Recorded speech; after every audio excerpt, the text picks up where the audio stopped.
अगर आपने अपना चैनल अभी तक सब्सक्राइब नहीं किया है तो बेल आइकन को प्रेस करके सब्सक्राइब करें। के दूसरे प्रधानमंत्री लाल बहादुर शास्त्री, जिसका जन्म 2 अक्टूबर 1904 को मुगलसराय के पास हुआ था, वह उनके पिताजी एक अध्यापक थे। जब वो 8 साल के थे उनके पिताजी का देहांत हो गया था। वो गंगा को पार करके हरिश्चंद्र हिंदू हाई स्कूल में पढ़ते थे और 1921 के अंदर असहयोग आंदोलन में उन्होंने हिस्सा लिया और वो जेल भी गए। 1952 के अंदर वो सांसद बने और उनको रेल मंत्री बनाया गया।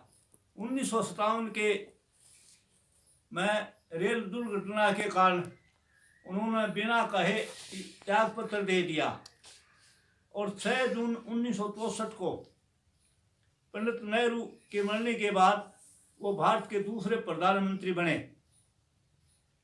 1 सितंबर 1965 में पाकिस्तान ने भारत के ऊपर हमला किया। पाकिस्तान का प्रधानमंत्री अयूब खान ये कहा था कि हम लंच है वो दिल्ली करेंगे। इन्होंने बड़े तत्परता से उत्तर दिया कि हम आपका स्वागत करते हैं। भारतीय सेना ने पाकिस्तानी सेनाओं के पैटर्न टंकों को ऐसे उड़ा दिया जैसे खिलौना को उड़ा दिया जाता है। इस प्रकार से सामरिक दृष्टि से 1965 की लड़ाई स्वतंत्रता भारत की ये पहली सामरिक दृष्टि से विजय थी और वो पाकिस्तान को हराने के लिए उन्होंने जय जवान और जय किसान का नारा दिया। वो खुद सीमा पर जाते थे और हौसला बढ़ाते थे। उन्होंने कहा कि भारत का जवान एक ऐसा मजबूत है हिमालय की तरह। उनकी ये वाणी सत्य सिद्ध हुई और भारत अच्छी तरह से विजय प्राप्त किया। उनके कई पैटर्न टंकों को तोड़ दिया, नष्ट कर दिया गया।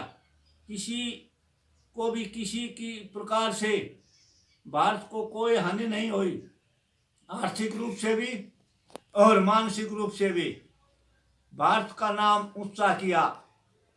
18 साल के अंदर जो कार्य पंडित नेहरू ने नहीं किया था, लाल बहादुर शास्त्री ने 18 महीने में पूरा करके दिखाया। वो देश को विकास की गति पर ले जा रहे थे, लेकिन दुर्भाग्य से 11 जनवरी 1966 में रूस के ताशकंद के अंदर अयूब खान के साथ वो संधि वार्ता पर हस्ताक्षर कर रहे थे, उसकी मृत्यु हो गई।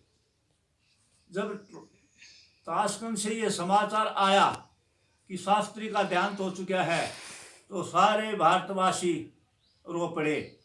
भारत के एक ऐसे महान सादगी के, त्याग के और स्वतंत्रता सेनानी थे, महान व्यक्तित्व के धनी थे लाल बहादुर शास्त्री। आज उनका जन्मदिन है। भारतीयों को उनके जन्मदिन के ऊपर सत सत नमन करते हैं।